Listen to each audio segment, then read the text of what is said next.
Welcome and good morning, dear student. I am Fulkwar, Assistant Professor, Department of Defence Studies, FGM government college. आपका स्वागत करता हूँ। फिलहाल हम जो टॉपिक कवर कर रहे हैं उसका नाम है रक्षा के मूलभूत तत्व। पिछले लेक्चर में मैंने रक्षा के मूलभूत तत्वों के कुछ जो प्रमुख तत्व हैं, अवयव हैं, उनके बारे में आपको बताया था कि कौन कौन से तत्व हैं जो रक्षा को प्रभावित करते हैं। आज हम उसके आगे के जो हमारा तत्व आते हैं उनके बारे में पढ़ेंगे।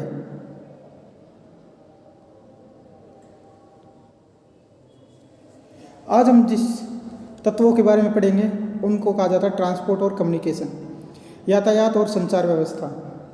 सबसे पहले हम यातायात को देखते हैं। यातायात क्या होता है? यातायात व्यवस्था किसी राष्ट्र में रक्त धमनियों की तरह होती है। यातायात व्यवस्था किसी राष्ट्र में रक्त धमनियों की तरह होती है, यानी कि हमारे जो ब्लड को एक स्थान से दूसरे स्थान पर पहुंचाती हैं धमनियाँ, उसकी तरह यातायात व्यवस्था किसी देश में होती है। और ये क्यों जरूरी होती है? क्योंकि यह राष्ट्र के प्रत्येक हिस्से को एक दूसरे से जोड़ती है, उत्पादन को उपभोक्ता से जोड़ती है। यह न केवल आर्थिक विकास में सहायक होती है, अपितु राष्ट्र के सामाजिक, सैनिक, राजनीतिक, सांस्कृतिक एवं वैज्ञानिक विकास में भी बहुत उपयोगी होती है। यानी कि यातायात व्यवस्था जो होती है ये केवल सैन्य उपयोग के लिए हो ऐसा भी नहीं होता। ये राष्ट्र के चहुमुखी जो विकास होता है उसमें सहायक होती है, चाहे वो विकास सामाजिक हो, चाहे वो आर्थिक हो, चाहे सांस्कृतिक हो, चाहे वैज्ञानिक हो। हर प्रकार के विकास में यातायात व्यवस्था अपना योगदान देती है। भारत जैसे विविधता वाले देश में यातायात व्यवस्था होना बहुत ज़्यादा जरूरी है। यानी कि हमारा देश एक बहुत विशाल देश है, बहुत बड़ा देश है, अनेकों प्रकार की विविधताओं से भरा पड़ा है। चाहे क्षेत्र के आधार पे हो, चाहे जाति समुदाय के आधार पर हो, चाहे भाषा के समुदाय, चाहे भाषा के लिहाज से हो, हर प्रकार से अगर हम देखें तो हमारा देश जो है वो विविधताओं से भरा हुआ देश है। तो इसलिए हमारे देश में एक मजबूत यातायात व्यवस्था होना बहुत ज़्यादा ज़रूरी है। अब यातायात व्यवस्था के 4 प्रमुख अंग होते हैं। सबसे पहले आता है रोड ट्रैफिक, यानी कि सड़क व्यवस्था, सड़क यातायात। सड़क यातायात आप सब जानते हो, देश का आज कोई भी ऐसा हिस्सा नहीं है जो सड़क मार्ग से अछूता हो। भारत सरकार की ये कोशिश रही है कि भारत के हर हिस्से को सड़क मार्गों द्वारा जोड़ दिया जाए, और इसी कारण से 2000 के बाद से हमारे देश की हर सरकार ने इसके ऊपर काफ़ी पैसा खर्च किया है और इसके विकास में काफ़ी ध्यान दिया है। आज की अगर हम बात करें तो हमारे देश में जो सड़क व्यवस्था है, जो सड़क यातायात है, वो उसमें 6 प्रमुख प्रकार आते हैं। पहले नंबर पे आता है स्वर्णिम चतुर्भुज महाराज मार्ग। स्वर्णिम चतुर्भुज महाराज मार्ग, यानी कि ये अटल बिहारी वाजपेयी जी के समय की योजना है। श्री अटल बिहारी वाजपेयी जी का सपना था कि देश के जो 4 प्रमुख नगर हैं उनको आपस में इस प्रकार से जोड़ा जाए, इनके बीच में इतना जो होता है ना तेज,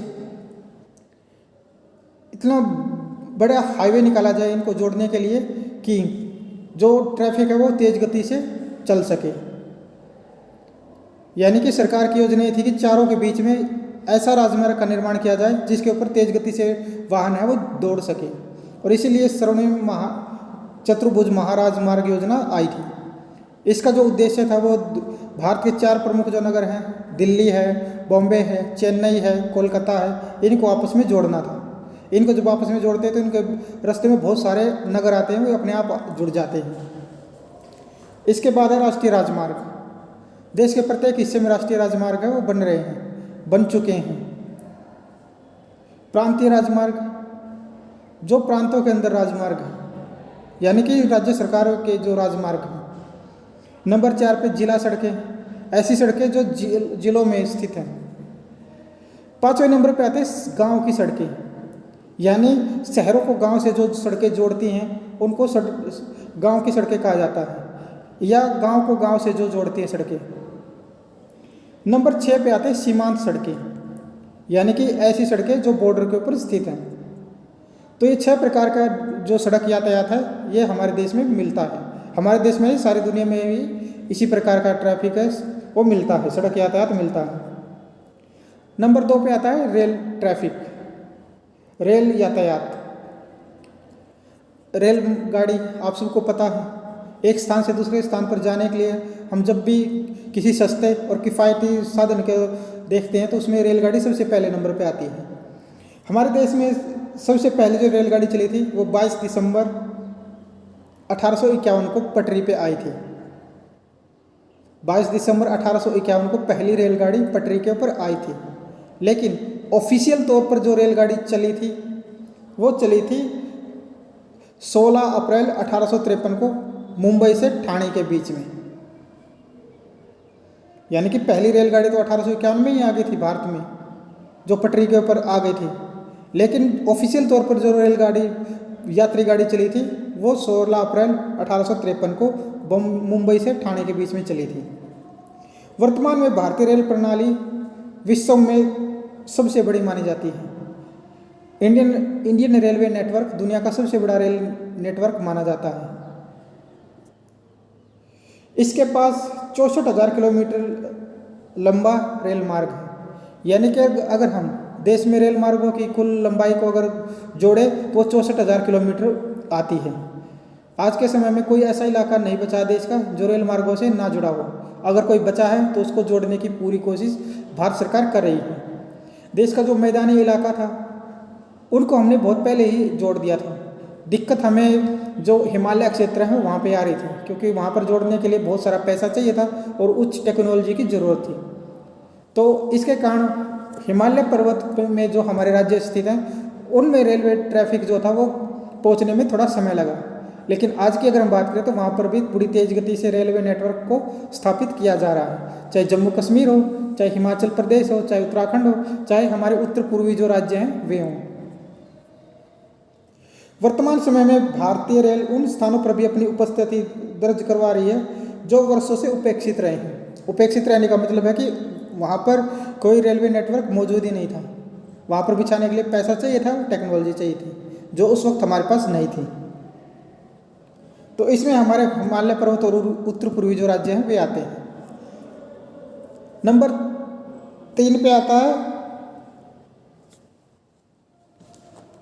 वाटर ट्रैफिक, जल यातायात। जल यातायात आर्थिक व सामरिक रूप से अत्यंत महत्वपूर्ण माना जाता है। यह बहुत सस्ता और सरल यातायात होता है। यानी कि इसमें सड़क बिछाने की ज़रूरत नहीं, रेलवे पटरी बिछाने की ज़रूरत नहीं होती, ना इसमें कोई महंगे साधन की ज़रूरत पड़ती है। यह बहुत सस्ता और सरल यातायात माना जाता है। भारत में लगभग 14,500 किलोमीटर नौगम्य जल मार्ग है। यानी अगर हम भारत की बात करें तो 14,500 किलोमीटर जल मार्ग जो है वो हमने उस पर चलने के लिए उसको खोज रखा है। लेकिन ये जो मार्ग है ये उपेक्षित पड़ा है। इसको यूज करने की जो और थी ज़रूरत थी हमने कभी महसूस ही नहीं की। इसमें गंगा नदी, यमुना नदी और साउथ की कुछ नदियाँ आती हैं जिनमें हम आसानी से जल यातायात, जल मार्ग बना सकते हैं। परंतु अनदेखी के कारण इसका व्यावसायिक उपयोग नहीं हो पा रहा। जैसा कि मैंने आपको बताया कि इसकी तरफ हमने ध्यान ही नहीं दिया, तो इसका उपयोग हम नहीं कर पा रहे हैं। जल यातायात 2 प्रकार का होता है, आंतरिक और समुद्री जल यातायात। आंतरिक जल यातायात के बारे में मैंने आपको बता दिया कि जैसे नहरें हैं देश में, नदियां हैं, उनमें हम जल मार्ग बना सकते हैं और उसके उनको वो कर सकते हैं, पहचान सकते हैं। उनमें हम अपने जो आंतरिक जल मार्ग है उनको खोजकर उनमें अपने जहाज वगैरह चला सकते हैं।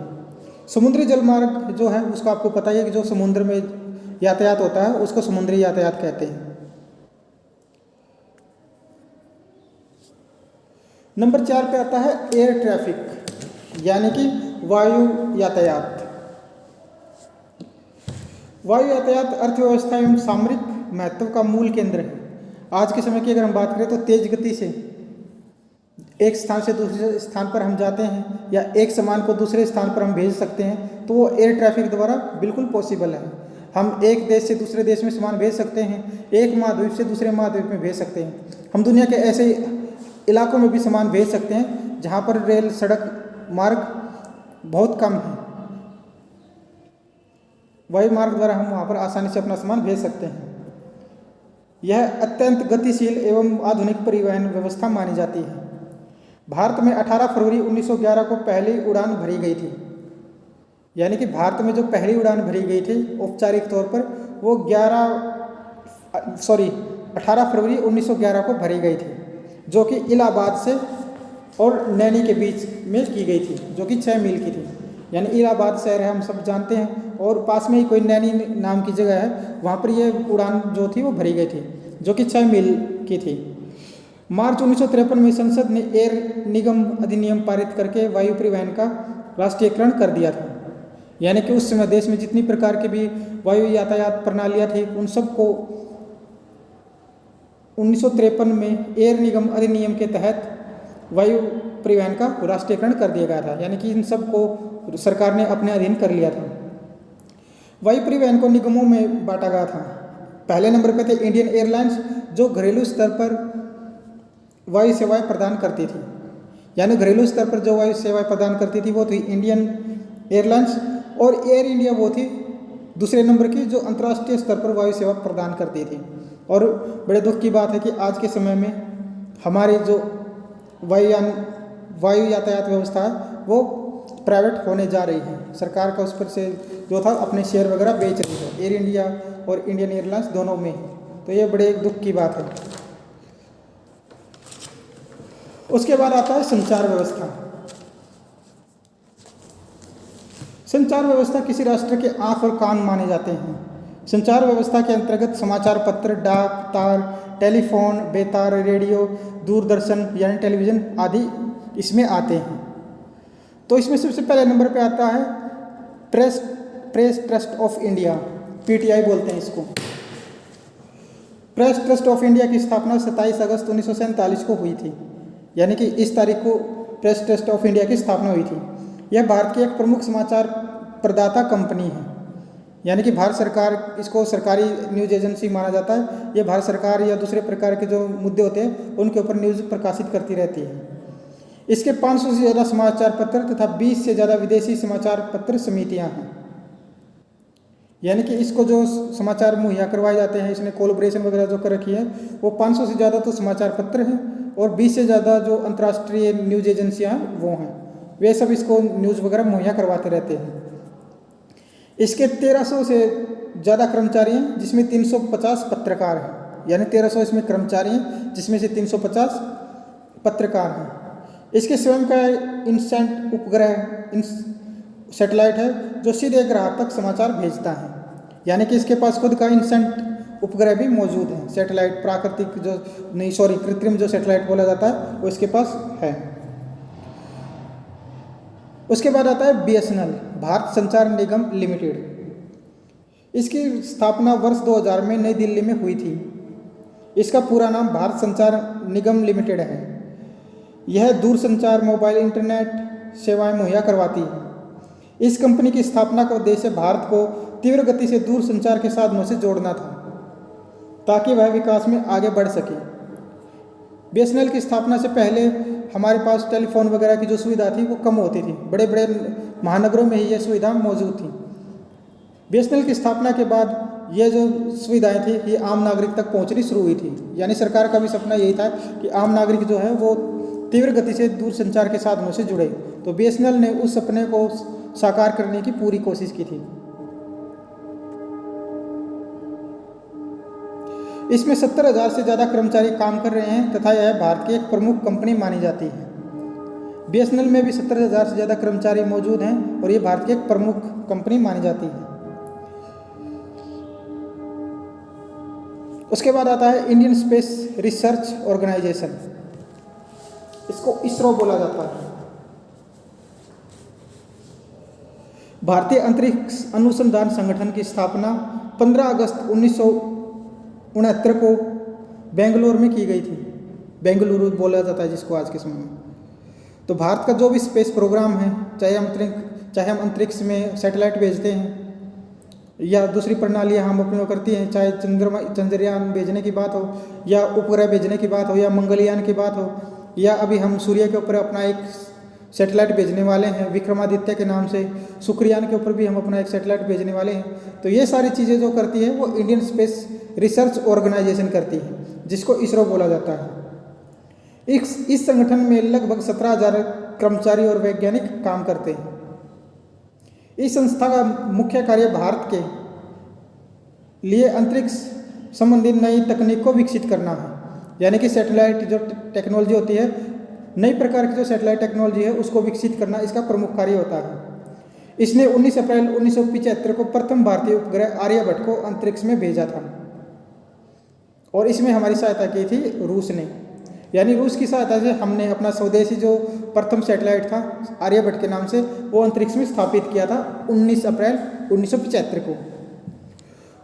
1980 में PSLY-3 के नाम से हमने एक रॉकेट बनाया था। उसके जरिए हमने रोहिणी नाम के सैटेलाइट को अंतरिक्ष में भेजा था।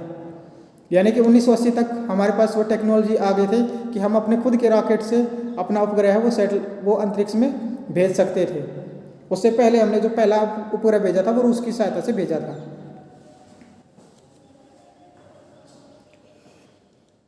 इसके बाद आता है दूरदर्शन और ऑल इंडिया रेडियो।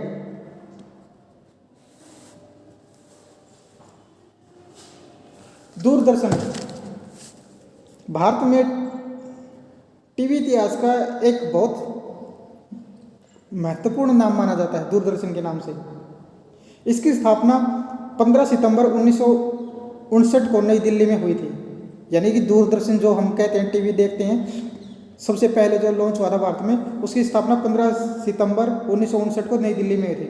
शुरू में इसका नाम था टेलीविज़न इंडिया।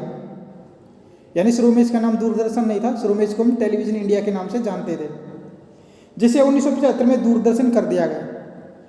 यानी कि 1959 में ये टेलीविज़न इंडिया था, 1975 में इसका नाम बदलकर दूरदर्शन कर दिया गया था। 1982 के दिल्ली एशियाई खेलों में इसका रंगीन प्रसारण शुरू हुआ था। यानी कि 1982 में जो एशियाई खेल नई दिल्ली में आयोजित हुए थे उस दौरान हमने रंगीन जो प्रसारण था वो शुरू कर दिया था। उससे पहले ब्लैक एंड वाइट प्रसारण होता था। 1986 में रामायण तथा इसके बाद महाभारत के प्रसारण से सारा भारत इसका भावनात्मक रूप से गुलाम बन गया था। यानी कि दूरदर्शन रामायण शुरू होने के बाद इसकी जो TRP थी वो इतनी ज़बरदस्त तरीके से बढ़ गई थी जिसका आप अंदाज़ा नहीं लगा सकते। आपके परिवार में जो बड़े बूढ़े हैं आप उनसे पता करना कि जब रामायण आती थी, महाभारत आती थी तो पूरे देश में कर्फ्यू का माहौल हो जाता था। सड़कों पे गलियों में एक भी आदमी आपको दिखाई नहीं देता था। कुछ जगहों पे तो ऐसा भी होता था कि लोग टीवी के आगे ही धूप अगरबत्ती वगैरह जलाकर रखते थे जैसे ही शुरुआत होती थी, और जब एपिसोड ख़त्म हो जाता था तो उसके बाद प्रसाद भी बांटा जाता था। तो इतनी दीवानगी हो गई थी दूरदर्शन की, उसमें जो प्रसारित होता था रामायण और महाभारत। इसके बाद आता all India radio. All India radio की स्थापना 8 जून 1936 को हुई थी।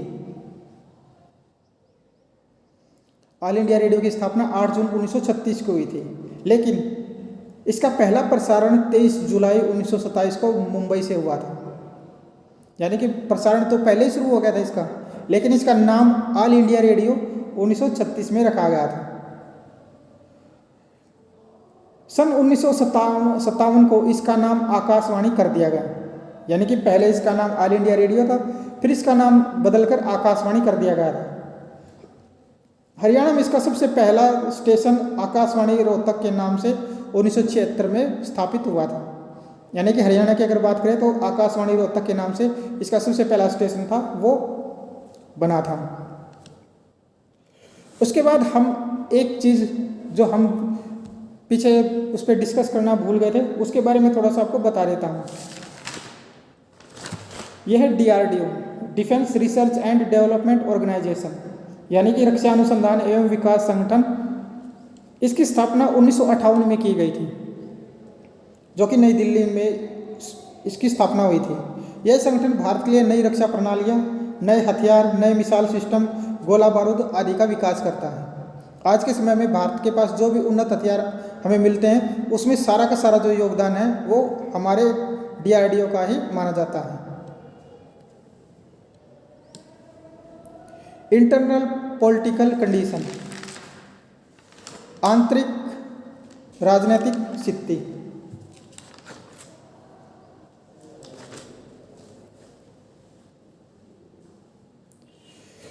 भारत जैसे तेजी से विकसित हो रहे राष्ट्र के लिए उसकी आंतरिक राजनीतिक परिस्थितियां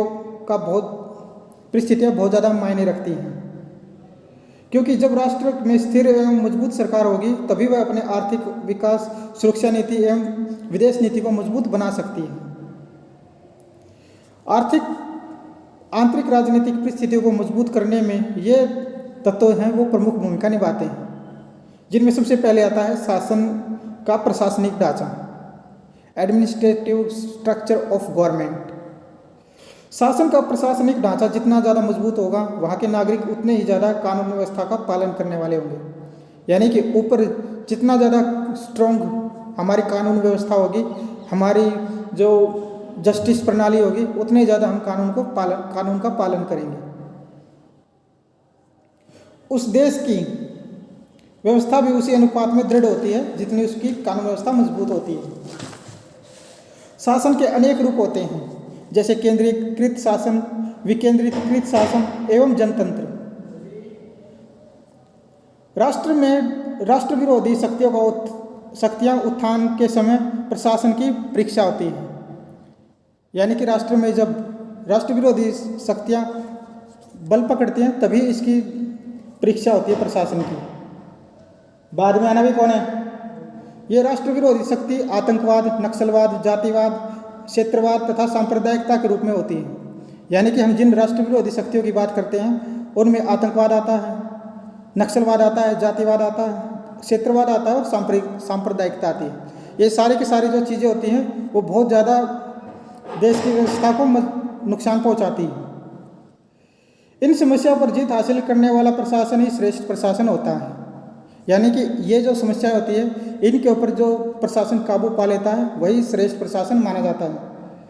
नंबर 2, राष्ट्रीय परंपरा, नेशनल ट्रेडिशन। राष्ट्र में बहुत से दल और विचारधाराएं होती हैं, परंतु संकट के समय इन सब का एकजुट होकर राष्ट्र को मजबूत बनाना राष्ट्रीय परंपरा का द्योतक होता है। यानी कि हमारे देश में अगर हम बात करें तो बहुत प्रकार के राष्ट्रीय दल हैं और उनके बीच में जो राजनीतिक विचारधाराएं हैं वो भी अलग अलग होती हैं। लेकिन जब राष्ट्रीय दल एक होकर किसी मुद्दे के ऊपर अपनी बात रखते हैं तो उससे हमारी राष्ट्रीय परंपराएं जो होती हैं वो मजबूत बनती हैं। जैसे 1994 में यूएनओ में पाकिस्तान ने कश्मीर पर अरनगल बात करने की कोशिश की थी। उसने कोई मानवाधिकार के बारे में कोई प्रस्ताव था वो यूएनओ में पेश करने की कोशिश की थी, जिसका सामना करने के लिए हमारी सरकार ने उस वक्त के जो हमारे विपक्षी नेता थे श्री अटल बिहारी वाजपेयी जी, उनको यूएनओ में भेजा था। भारत की ओर से श्री अटल बिहारी वाजपेयी जी ने न केवल इसका कड़ा विरोध किया अपितु पाकिस्तान को पीछे हटने पर भी मजबूर कर दिया था। यानी कि अटल बिहारी वाजपेयी जी ने अपने मजबूत तर्कों से पाकिस्तान की हालत थी वो इतनी पतली कर दी थी कि उसको अपना जो प्रस्ताव था वो वापस लेना पड़ा था। तो ये राष्ट्रीय परंपरा का द्योतक है और बहुत अच्छा उदाहरण भी है। नंबर 3, नेशनल आइडियोलॉजी, राष्ट्रीय विचारधारा। विचारधारा राष्ट्र के जीवन जीने और कार्य करने के तरीके का सम्मिलित रूप होती है। यानी कि जो विचारधाराएं होती हैं वो राष्ट्र के जीवन जीने के और कार्य करने के जो तरीका होता है उसका सम्मिलित रूप होती है। विचारधारा के आधार पर ही कोई देश जो होता है वो अपना जीवन यापन करता है, उसमें नागरिक किस प्रकार जी रहे हैं वो उसकी विचारधारा तय करती है। विचारधारा अपने को बुद्धि व नैतिक संगत मानती है। यानी कि विचारधारा जो भी होती हैं वो अपने आप को बुद्धि संगत भी मानती है और नैतिक संगत भी मानती है। जब ये चीज़ें उसमें होंगी तभी लोग उसको एक्सेप्ट करते हैं। तो ये चीज़ें होना सबसे ज़्यादा जरूरी है। किसी राष्ट्र में एक ही विचारधारा के लोगों के रहने पर आसानी से राष्ट्रीय एकता स्थापित हो सकती है। यानी कि किसी राष्ट्र में अगर एक ही विचारधारा के लोग रहते हैं तो उनमें राष्ट्रीय एकता जो है वो स्थापित करने में बड़ी आसानी रहती है। बजाय इसके अगर किसी राष्ट्र में बहुत सारी विचारधाराओं के लोग रहते हैं जैसे हमारा देश है, इसके बावजूद भी हमारा देश राष्ट्रीय एकता की अगर हम बात करें तो बहुत सारे देशों से बहुत ज़्यादा मजबूत स्थिति में है। विचारधारा में साम्यवाद, पूंजीवाद, साम्राज्यवाद, समाजवाद, उदारवाद एवं जनतंत्रवाद प्रमुख रूप से माने जाते हैं। यानी कि हमारे विचारधारा की अगर बात करें तो साम्यवाद के बारे में आपको बता चुका हूँ कि ये विचारधारा किस प्रकार की थी। पूंजीवाद के बारे में आपको बता चुका हूँ। साम्राज्यवाद ये था जैसे ब्रिटेन ने भारत समेत पूरी दुनिया को अपना गुलाम बना रखा था एक समय। समाजवाद ऐसी व्यवस्था होती है जिसमें कुछ अंश पूंजीवाद का होता है, कुछ अंश समाजवाद इसका साम्यवाद का होता है। उदारवाद में हम देख ही रहे हैं, इसमें अपनी जो नीतियाँ होती हैं उसमें सरकार ढील देना शुरू कर देती है और विदेशी निवेश को अपनी तरफ आकर्षित करती है। जनतंत्रवाद में जनता की ही बात सुनी जाती है। नंबर 4, नेशनल लीडरशिप, राष्ट्रीय नेतृत्व। देश का नेतृत्व राष्ट्रीय एवं अंतर्राष्ट्रीय स्तर पर काफ़ी अंतर पैदा करता है। यानी कि किसी देश का नेतृत्व अगर स्ट्रांग है तो अपने देश को बड़े अच्छे तरीके से अंतर्राष्ट्रीय और राष्ट्रीय स्तर पर प्रेजेंट कर सकता है। एक मजबूत नेतृत्व हर स्तर पर अपने देश को आगे बढ़ाता है। उसका अपनी जनता के ऊपर मनोवैज्ञानिक दबाव भी होता है। मनोवैज्ञानिक दबाव का मतलब है कि वो जो होता है, जो स्ट्रांग लीडर होता है, वो अपनी जनता को हर प्रकार की समस्याओं से निपटने में सहायता देता है और लोगों को भरोसा दिलाता है कि वो इससे आसानी से निपट सकता है। वह लोगों को यकीन दिलाता है कि वह बड़ी से बड़ी समस्या को आसानी से हल कर सकता है।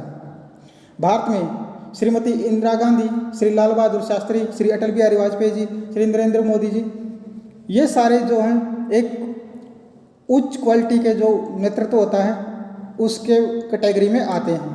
यानी कि ये जो जिन नेताओं के मैंने नाम बताए हैं ये अब एक समय में अपने समय में बहुत ज़्यादा मजबूत नेता रहे हैं। इनका पूरे देश के ऊपर एक अलग ही प्रभाव होता था। इसमें नेहरू जी को भी हम शामिल कर सकते हैं।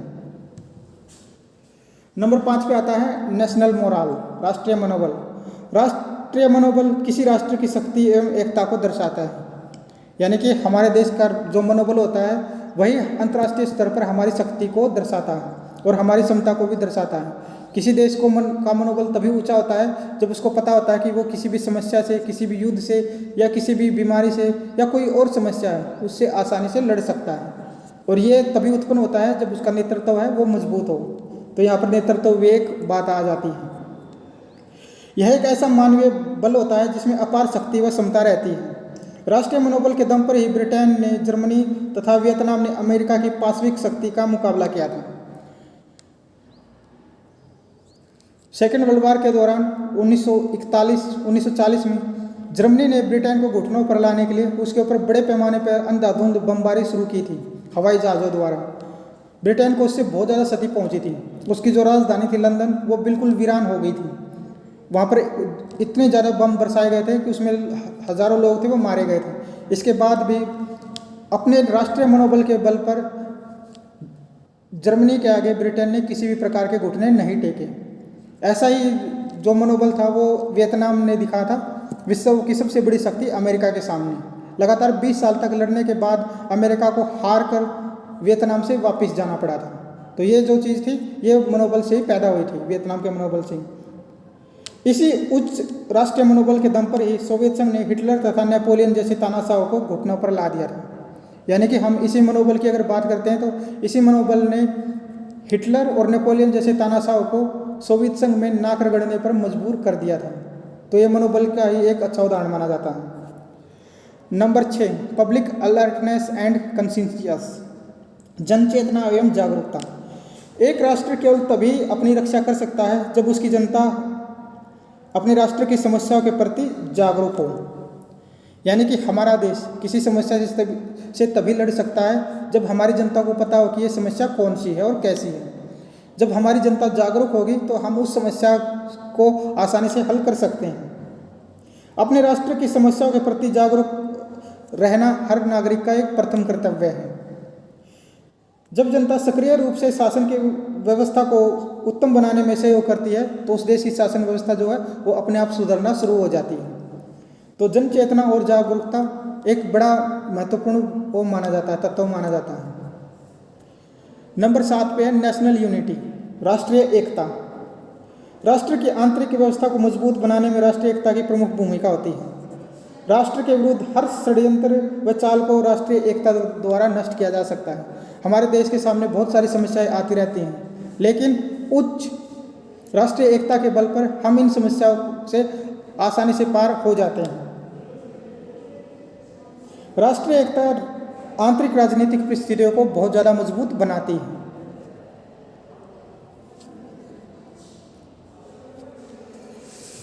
तो बच्चों, ये था हमारा टॉपिक राष्ट्रीय रक्षा के मूलभूत तत्व या रक्षा के मूलभूत तत्व। इसमें हमने देखा कि रक्षा को कौन कौन से तत्व हैं वो सबसे ज़्यादा प्रभावित करते हैं। उम्मीद है आपको ये टॉपिक पसंद आया होगा, इससे आपका सामान्य ज्ञान है वो भी बढ़ा होगा। Thank you.